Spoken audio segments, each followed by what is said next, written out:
Good morning, boys and girls. Happy Friday. Today is Friday, January 8th, 2021. Let's look over here at our straws. Now, yesterday was 79. Okay, now what happens if I put a straw in this ones place over here? Can I have 10 straws in the ones? No way, Jose. So I need to take these out and make a group of 10, okay? I'm gonna make a new bundle. Now, I move it over to the tens place. Look how full it's getting. Now, I need to change my numbers to match what's in each spot. So let's look. How many straws do I have in the ones place over here?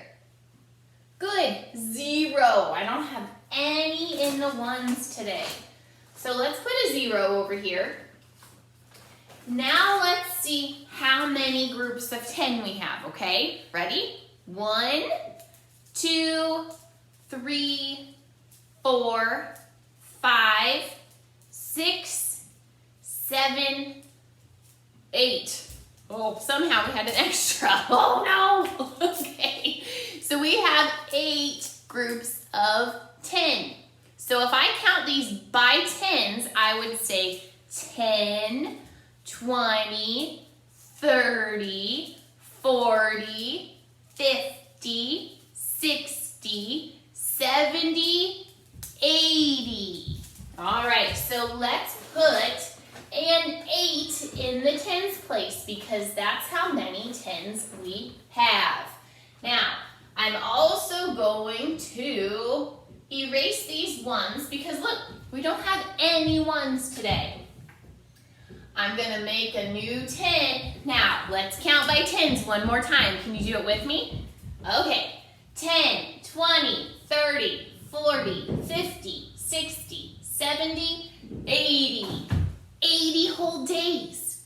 Can you guys tell me how many more days until we get to 100? If I'm at 80 today, what do you think?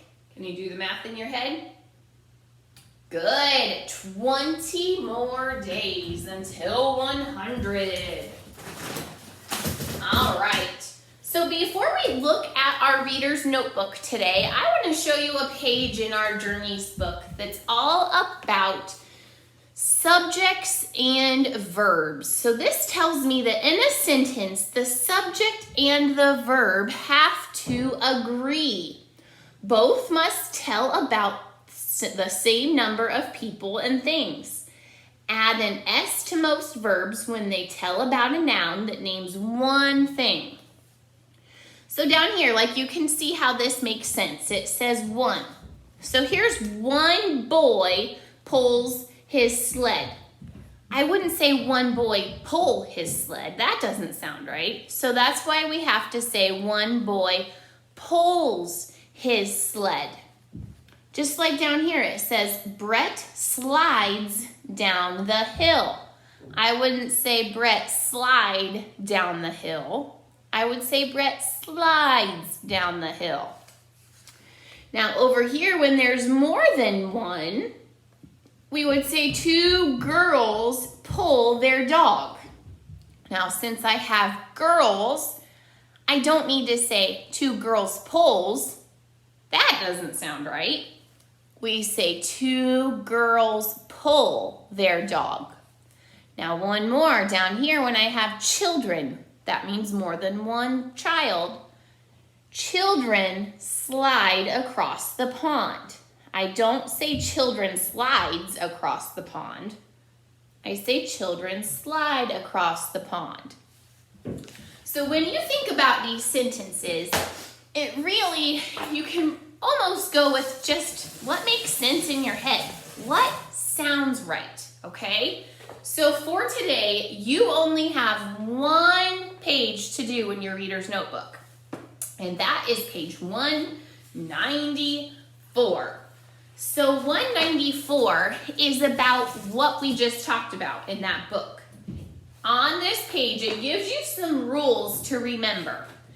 It tells you that you need to add an S to the verb, remember that's the action word, when it tells about a noun that names one.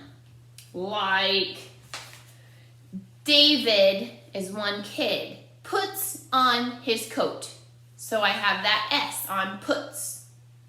Now the other important rule that you need to remember is do not add S to a verb when it tells about a noun that names more than one.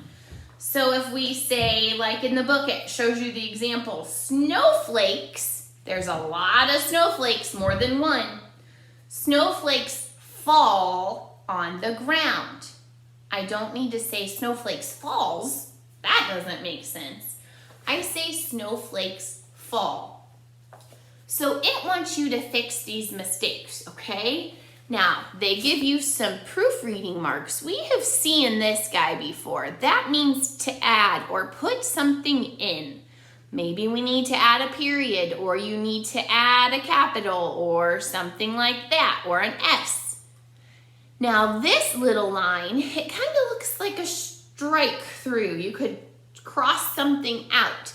That means to take out. Maybe there's a word that has an S and it does not belong there. So you can kind of squiggle and cross out that S, okay?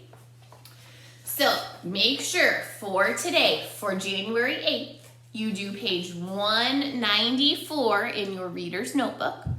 Have your grown-up take a picture of this, send it to me on Class Dojo, and I will see you in just a bit for math.